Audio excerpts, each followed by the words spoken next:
This is a video clip, modified PBLO, for the course EDST1100U, Problem and Inquiry-Based Learning, in the BA in Educational Studies program at OntarioTechU University. My name is Dr. Roland Van Oostveen, and this is Session 1-2, 2026. The analysis questions are as follows. Which of the variances noted have you encountered before in educational contexts? What are the distinctions between synchronous and asynchronous technologies? Number 3, according to the video, what extra component is added to learning experiences when a learning community is developed? Number 4, how would you describe authentic assessment in your own words? It's presumed that most of the higher education courses experienced so far in your education have been fairly traditional in that they have been lecture-based with an instructor talking to the course content that may be simultaneously displayed using some form of presentation, either on a chalkboard, whiteboard, or using some presentation software such as PowerPoint. The learner's role in this type of scenario is primarily passive and involves taking notes, following the instructor's argument as it develops, and trying to remember and understand the presented ideas. Learning in these contexts is implicitly or explicitly defined as memorizing and sometimes applying. Assessment in this scenario is usually accomplished using some sort of testing, where questions are posed to the learner and the learner must respond. The majority of the questions posed would be of the recall type, with a few requiring working through limited problem questions, possibly of a mathematical nature. While the picture painted here may be overgeneralized, the scenario will probably be recognized by most learners. The intent here is not to critique this teaching-learning scenario, but to point out how this course tries to deviate from the traditional format.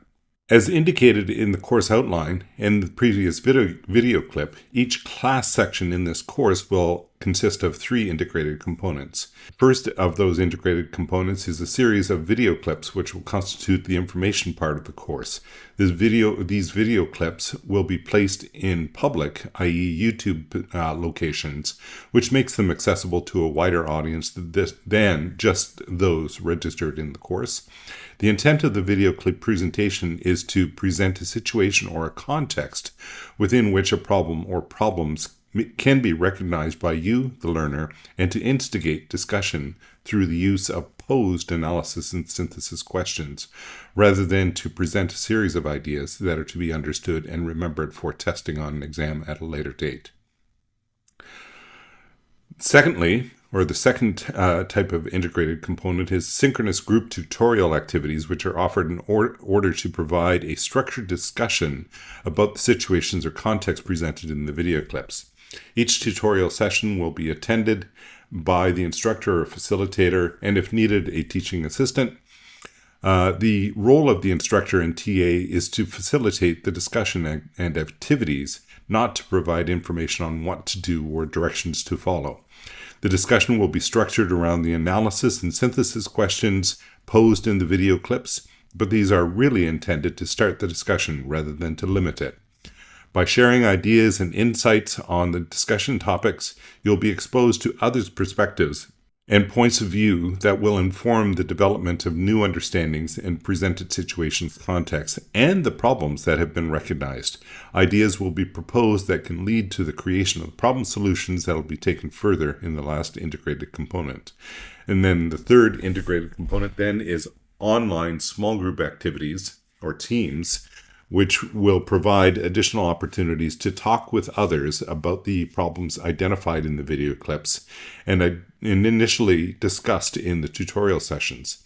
Postings in the discussion forum will help others understand what you're thinking and identify potential group members who are interested in similar ideas and situations, contexts within which to set the problem-based learning objects, and these will be defined in a later session that you will be developing.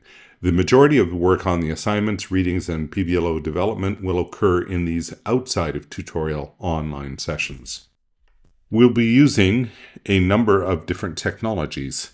The majority of currently available online programs and courses use asynchronous technologies, in other words, online resources that facilitate information sharing outside the constraints of time and place among a group of people. Examples of asynchronous technologies are email, discussion forums, and the user's wall on Facebook, among others.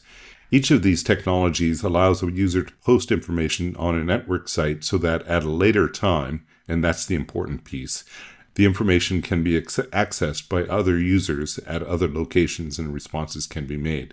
These technologies are worthwhile because they enable communication between individuals and within groups, and they allow time for deeper reflection, as you can take time between receiving a message and responding to it. In this course, we will use asynchronous technologies for the purposes that require higher order thinking skills, such as analysis, synthesis, evaluation, and creation. That's a reference to Benjamin Bloom and his taxonomy. Learning with online synchronous technologies, as distinguished from asynchronous technologies. So these things as such as DMs or instant messaging in Discord. If you've used Messenger, it's the same kind of idea. And video conferencing enables synchronized in the same time, in the same virtual space, communication and has the potential to support online learners in developing learning communities. Synchronous online learning has been reported as more social in nature than asynchronous online learning, and it avoids frustration by enabling real-time conversations. Video conferencing offers the added benefit of detecting and deciphering facial expressions, allowing for greater nuance in interactions. The facial expressions actually allow access to our emotions, and our emotions are very, very important in terms of interacting with each other. Recently, the line separating synchronous and asynchronous technologies is being blurred. Innovations such as Google Drive and the incorporation of real-time collaborative text editing in Google Docs have put the power of synchronous communication into what have been fairly traditional email and document writing applications, transforming them into incredibly powerful collaboration tools. Many of the tools which can be used in this course, such as Google Suite, which is available with your .NET account, Discord, YouTube, CMAP Cloud, are either synchronous tools or move into that space. Even Canvas, OntarioTechU's learning management system, has some tools that can operate synchronously, though these tend to be used to provide access to information or content.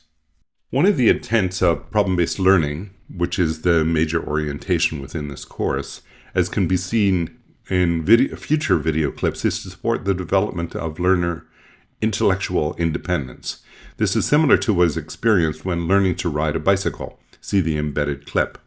The supports are gradually removed until the bike rider is left to progress on their own. This course will start with a fair amount of support available in the tutorial and asynchronous systems, but over the 5 weeks, over the 12 weeks, more and more of that support will be removed until you, the learners, will be directing your own learning. The displayed graph on the same page suggests that the teacher, professor, TA, direction decreases over time. More and more of the activity and responsibility for learning will accrue to the students. This may be a very different experience for you. However, the principle is fundamental to PBL. Community of learners. The activities of this course expect you to develop a community of learners. This is based on the ideas of communities of practice as proposed by Etienne Wenger and Jean Levy. An explanation of the implications of instigating the development of a community of learners, and the quote is taken, the following quote is taken from a recent interview with Etienne. The interview can be found at Introducing a Social Learning Perspective with Etienne and Beverly Wenger Trainer. The concept, quote, concept has become a cornerstone for social theory of learning. Through participation in a community of practice, you can see learning not only as the acquisition of information and skill, but also the transformation of the person. For instance, from non-member to a member of the community. More generally, learning is a transformation of identity, and becoming a certain kind of person is what makes what gives meaning to learning. Recently, I was talking with some of the researchers in medical education in Vancouver, and for them, viewing medical education as a transformation of identity was very important, going from just, I'm a regular citizen, to I'm a doctor.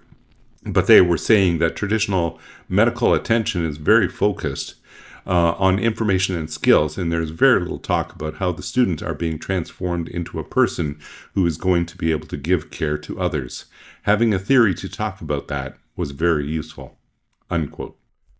Discussion is often used as a tool for learning. When designed properly and used thoughtfully, discussion tasks can be an effective learning tool that promotes creativity as well as generates meaningful interaction and understanding for the learner.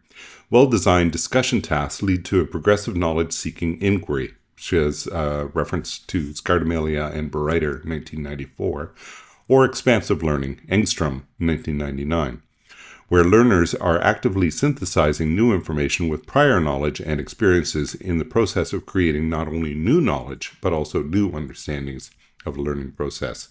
There's also a reference on that page to Miao Yun-san, 2003, Learning Through Discussion, Designing Tasks for Critical Inquiry and Reflective Learning. Course expectations require that all students will need to interact in a number of ways. Talking and synchronous tutorial sessions will be necessary in order to explore the ideas introduced in the video clips. You will also need to engage in posting discussions and ideas in asynchronous activities to come to new understandings and build new knowledge. Authentic assessment will also be used. It can be defined as a form of assessment in which students are asked to perform real-world tasks that demonstrate meaningful application of essential knowledge and skills. Quote, engaging in worthy problems or questions of importance in which students must use knowledge to fashion performances effectively and creatively. The tasks are either replicas of or analogous to the kinds of problems faced by adult citizens or consumers or professionals in the field. In other words, they're real world. Performance assessments call upon the examinee to demonstrate specific skills and competencies, that is, to apply the skills and knowledge they have mastered. And that's a quote from Stiggins, 1987. What does authentic assessment look like? An authentic assessment usually includes a task for students to perform and a rubric by which their performance on the task will be evaluated. In this course, you'll be learning through experience, talking about your initial ideas and having them contrasted with ideas from others in the course, including the course facilitator, TA, and other participants. You'll be given the opportunity to examine all ideas and determine what and how you want to explore further. As you gain experience, you'll be responsible for providing critical suggestions for improvement, feedback to others. Providing feedback is an assessment technique that not only helps to the receiver of the feedback, but also the giver. No grades will be assigned to the work throughout the course. At the end of the course, you will have an interview where you negotiate with the course facilitator or TA for your final grade in the course by reflecting on your experiences within the course.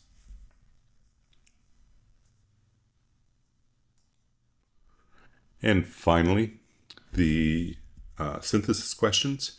Why is a non-traditional format a good choice for this course? Second question, according to the video clip, why is it important for all students in this course to participate in discussions? Third question, why would authentic assessment be used for assessment of tasks in this course? Fourth question, speculate on the differences between the characteristics of living environment as described in the video and the nature of PBL. Why would this non-traditional methodology be chosen for this course?